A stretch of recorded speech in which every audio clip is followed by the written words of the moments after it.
This is the second presentation for competition policy now, and we're going to look at how specific policies have an impact on markets. So we need to know key terms here: privatisation and nationalisation. Privatisation is when the government transfer assets that they own to the private sector, and nationalisation is just the reverse of that, when the private sector transfer assets to government ownership. Nationalised industries usually supply vital products or services that may be public goods, merit goods, or produce, significant positive externalities. So in terms of the benefits of nationalisation and some of the reasons why, you might have large economies of scale, and it's better to have a public sector monopoly or natural monopoly rather than a competitive market. So this would be the natural monopoly argument. Some services also may not be provided otherwise, so we know with public goods it just wouldn't get provided by the market. And we've seen in recent years with banks where it would have a knock-on impact on the rest of the economy if the government had let them fail. So thinking about RBS in particular, and there's a good movie actually, Too Big to Fail, which is about the American banking system, and that's a good one to look into and the reasons why they bailed them out in America. But privatisation, the opposite, so transferring assets from public ownership into private ownership or the private sector, it can take other forms. So deregulation can be considered a form of privatisation, especially with the bus market, because prior to 1986, I think it was, most bus services were run by the public sector, and then when the market was deregulated, which meant that firms could more easily enter the market, you had some selling off of those public sector routes and transportation as well. We get sale of assets, so selling off of council houses would be a form of privatisation. Competitive tendering for services, so G4S often provide security services, and Capita provides, I think, payroll services and IT support to local councils usually. And this creates internal markets. And franchising and licensing, and this creates competition for a particular market. So with rail franchises, technically they're sort of like monopolies for the duration of the franchise, but private sector firms bid for the rights to be able to run those routes. So in terms of benefits and problems, okay, so I've got a benefit here and a problem. So in terms of the benefits, privatisation is meant to promote efficiency, because it should create an incentive to have stock market discipline, and this is where firms would be taken over by other firms if they don't make the expected profit compared to their assets. So there's a lot of pressure to get costs down as low as possible and be as efficient as possible, or you could get taken over.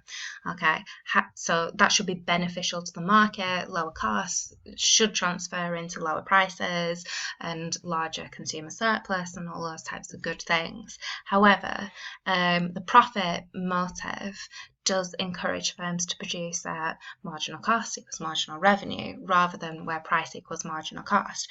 So, it may still be quite allocatively inefficient. Another benefit, it does raise money for the government. However, this is just short term. If you are going to be able to get money from selling off of the asset, once it's sold, it's gone. You can't get it back. So it's going to be a short term or a short source of finance for the government.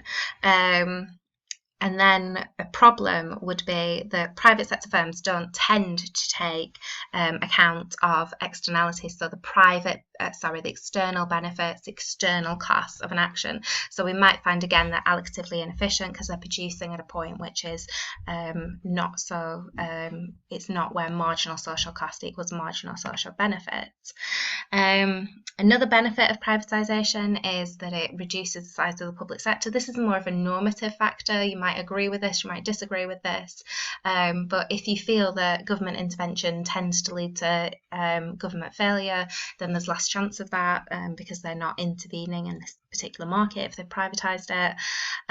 However, with privatisation, the private firms are they've got a profit motive, so they might shut down the unprofitable parts of it. So again, you might have things that are providing lots of external benefits to society, you know, like rural bus services that are absolutely essential in rural parts of the country, but don't turn a profit, and then it has this knock-on impact on kind of life of the village and people's living standards and all those types of things.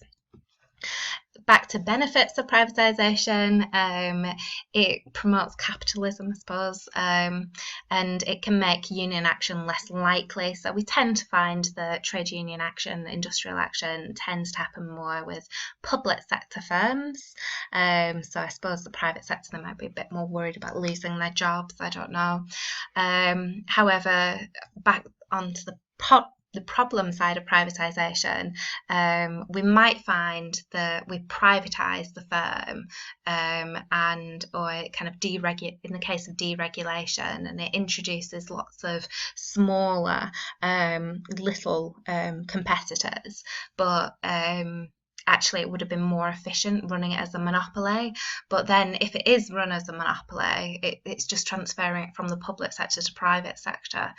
So you get all those kind of disadvantages of monopoly with lower output, higher prices, those types of things. And often the private sector have this kind of short-termism attitude where they want to make a profit quite quickly and get their investment back, whereas it might be an industry or a market which requires a lot of investment, and it will make a profit, but only in the long run.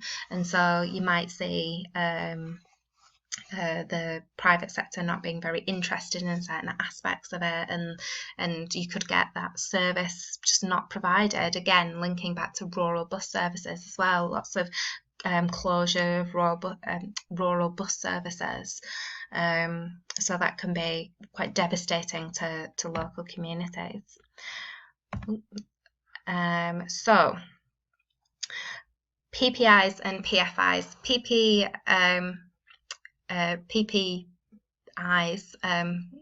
public-private initiatives, or sometimes called PPPs, public-private partnerships, are just partnerships between the public and the private sector to provide public services, whereas PFIs are the private finance initiatives, where what happens is the private sector usually build infrastructure for the public sector, and then the public sector rent it back from them over a number of years. So what they're doing is they kind of the public sector are guaranteeing the rewards to the private sector, and I suppose in that way they're taking on the risk of the project. Now this is a really interesting graph that I got from The Guardian, and this looks at the real cost of PFI. So here, I'll just get my pen out, we've got the capital cost. This is for health. It tends to happen most in health and education, so you might be in a school which has been renovated, or a newly built school in the last few years, and it might be that it's a PFI,